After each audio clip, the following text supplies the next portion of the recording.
নবী করিম সাল্লাল্লাহু আলাইহি ওয়াসাল্লাম বলেছেন, আমি হচ্ছে আল্লাহর রসুল, আল্লাহ রসুল হিসেবে আমাকে প্রেরণ করেছেন। 3 নম্বরের দাওয়াত ছিল এই যে এই দুনিয়া এরকম থাকবে না, এই দুনিয়া ধ্বংস হবে এবং আমরাও একদিন মরে যাব, মরার পরে মাটিতে মিশে যাব, গলে যাব, এরপরে আবার আল্লাহ পাক আমাদেরকে উঠাবেন এবং কিয়ামতে আল্লাহর কাছে আমাদেরকে জবাবদিহি করতে হবে। এই 3টি বিষয় নবী করিম সাল্লাল্লাহু আলাইহি ওয়াসাল্লাম মক্কি জিন্দেগিতে মানুষের সামনে এই দাওয়াত পেশ করেছেন এবং কোরআনে কারিমও এই কথাগুলি এইভাবেই নাজিল হয়েছে। কাফেরেরা 3টি জিনিসের প্রথম জিনিসের সাথে তারা দ্বিমত খুব একটা করতে পারে নাই। তারাও জানতো যে আল্লাহ এক আছেন।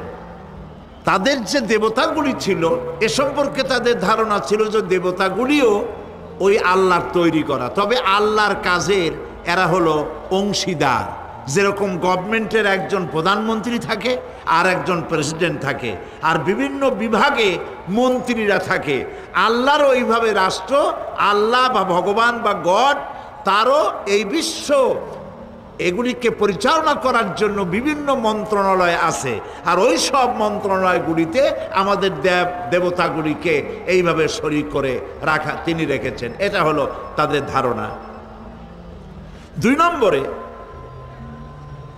নবী করিম সাল্লাল্লাহু আলাইহি ওয়াসাল্লামের রিসালাত সম্পর্কে তাদের এই ব্যাপারে তারা একমত হতে পারে নাই, কিন্তু নবী করিম সাল্লাল্লাহু আলাইহি ওয়াসাল্লাম মিথ্যা কথা বলেছেন নাউজুবিল্লাহ এটা তারা ধারণা করতে পারতো না, কারণ 40টি বছর পর্যন্ত একটি মিথ্যে কথা তিনি বলেন নাই। সুবহানাল্লাহ বলেন। নবুয়তের আগ পর্যন্ত কোনো মিথ্যে কথা তার কাছ থেকে লোকেরা শোনে নাই। সুবহানাল্লাহ। সারা জীবনেও তিনি কোনো মিথ্যে কথা বলেন নাই। তৃতীয় যে বিষয়টি, এই বিষয় ছিল তাদের মারাত্মক প্রশ্ন, সেটাই আপনাদের সামনে আমি বলবো ইনশাআল্লাহ।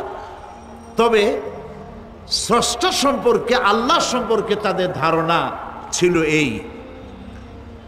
আল্লাহ পাক কোরআনে কারিমে বলছেন, وَلَئِنْ سَأَلْتَهُمْ مَنْ خَلَقَ السَّمَاوَاتِ وَالْأَرْضَ لَيَقُولُنَّ خَلَقَهُنَّ الْعَزِيزُ الْعَلِيمُ। তাদেরকে যদি প্রশ্ন করা হয় কে আকাশ সৃষ্টি করেছে, কে জমিন সৃষ্টি করেছে, তাহলে তারা বলবে, এবং তোমাদেরকে কে সৃষ্টি করেছে, তার জবাবে তারা বলবে পরাক্রমশালী আল্লাহ রব্বুল আলামিন, তিনি সৃষ্টি করেছেন। নবী করিম সাল্লাল্লাহু আলাইহি ওয়াসাল্লাম আজ থেকে 1500 বছর আগে তিনি মানুষের সামনে এটি পেশ করলেন যে এই পৃথিবীর শেষ কথা নয়, আর একটা জায়গা আছে যেই জায়গায় এই পৃথিবীর সব কাজের হিসাব দিতে হবে, সেই জায়গাটায় আমাদের সকলকে উঠতে হবে।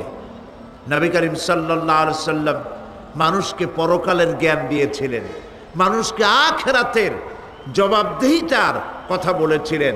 জবাবদেহিতা শুধু গভর্নমেন্টের কাছে না, শুধু ঊর্ধ্বতন কর্মকর্তার কাছে না, ট্রান্সপারেন্সি, স্বচ্ছতা, জবাবদেহিতা শুধু ঊর্ধ্বতন কর্মচারী বা কর্মকর্তার কাছে নয়, সব থেকে বড় জবাবদেহিতা হবে কার কাছে?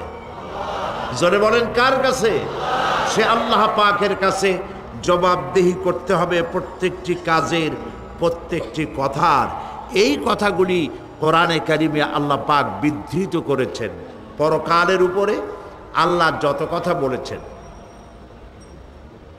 পরকালের উপরে ভিত্তি করে, আখিরাতের উপরে ভিত্তি করে আল্লাহ রাব্বুল আলামিন যত কথা বলেছেন, মওতের কথা, কবরের কথা, হাসরের কথা, সিরাতের কথা, মিজানের কথা, জাহান্নামের কথা, জান্নাতের কথা, বিচারের কথা, পরকাল কেন্দ্রিক যত কথা আল্লাহ পাক কোরআন শরীফে বলেছেন, সব কথাগুলি যদি এক জায়গায় করা যায়, গোটা কোরআন শরীফের 10 পারার সমান হয়ে যাবে। সম্ভবত কোরআনে কারিমের এমন কোন রুকু, এমন কোন পাতা নাই যেখানে আকারে ইঙ্গিতে পরকালের জবাবদেহিতা সম্পর্কে একেবারে কিছু বলা হয়নি। আল্লাহ কি বলছেন শোনেন। আল্লাহ পাক বলছেন হুয়া খায়রুম মিম্মা ইয়াজমাউন। পৃথিবীর সমস্ত মানুষ যা অর্জন করেছে, মানুষেরা কি অর্জন করেছে? মানুষেরা অর্জন করেছে সোনার খনি, লোহার খনি, কয়লার খনি, রূপার খনি, হীরার খনি, ইন্ডাস্ট্রি, এমপি, মন্ত্রী, প্রেসিডেন্ট, জায়গা জমি, বাড়ি গাড়ি। পৃথিবীর সমস্ত মানুষ জাগতিক যা কিছু অর্জন করেছে, পৃথিবীর সমস্ত মানুষ, কোরআন তার থেকে উত্তম। সেই কিতাব আমাদের কাছে এসেছে। আমি ওই কিতাব থেকে আপনাদের সামনে আলোচনা করার আশা রাখি। তবে আমি তো কিছুই বলতে পারবো না। সুবহানাকা লা ইলমা লানা ইল্লা মা আল্লামতানা আলাইহি তাওয়াক্কালতু ওয়া ইলাইহি উনীব। আল্লাহ পাক যদি দয়া করে, মানুষেরা বড় আশা করে আসে কোরআন শোনার জন্য। আল্লাহ মরা গাছ দিয়ে ফুল ফুটাইতে পারেন, মরুভূমিতে পানির প্রস্রবণ ঘটিয়ে দিতে পারেন, জিন্দাকে মৃত্যু করতে পারেন, মৃত্যুকে জিন্দা করতে পারেন।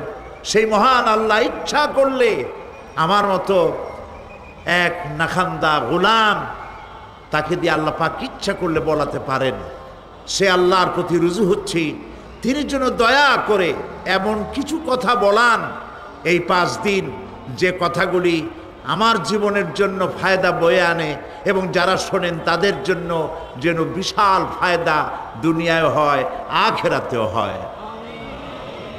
প্রিয় ভাই সব,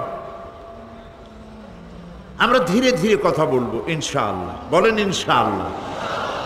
কারণ আমাদের হাতে সময় 5 দিন। সময় কয় দিন?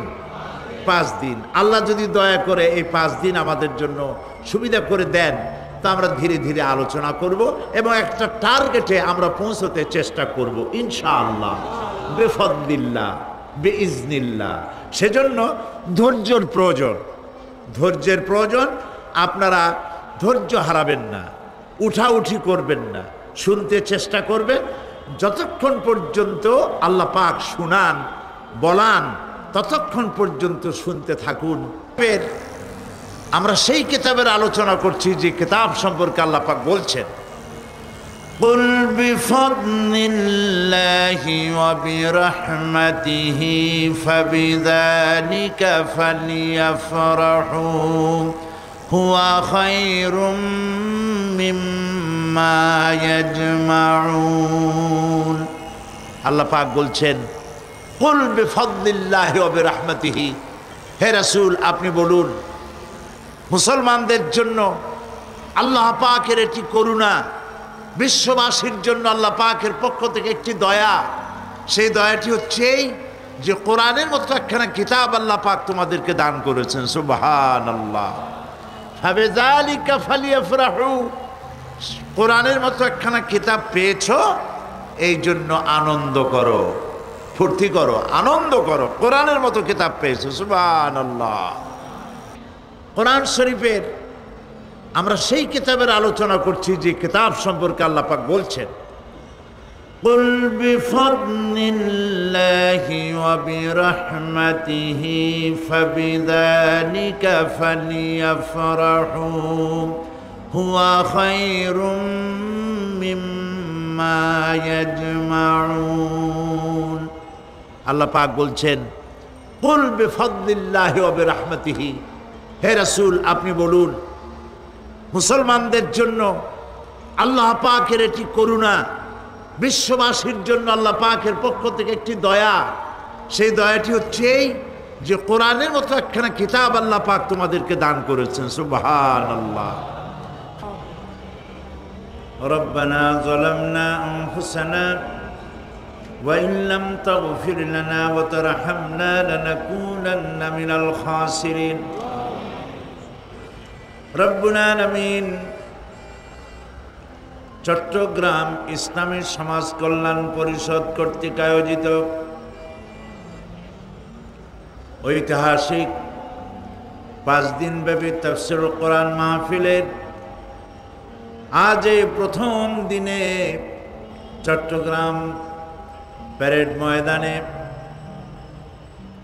বিশাল জনসমুদ্র নিয়ে তোমার দরবারে হাত তুলেছি, মেহেরবানি করে দুরুদ সালাম চুকুন সোনার মদিনায় নবী পাকের রওজা মুবারকে পৌঁছে দাও।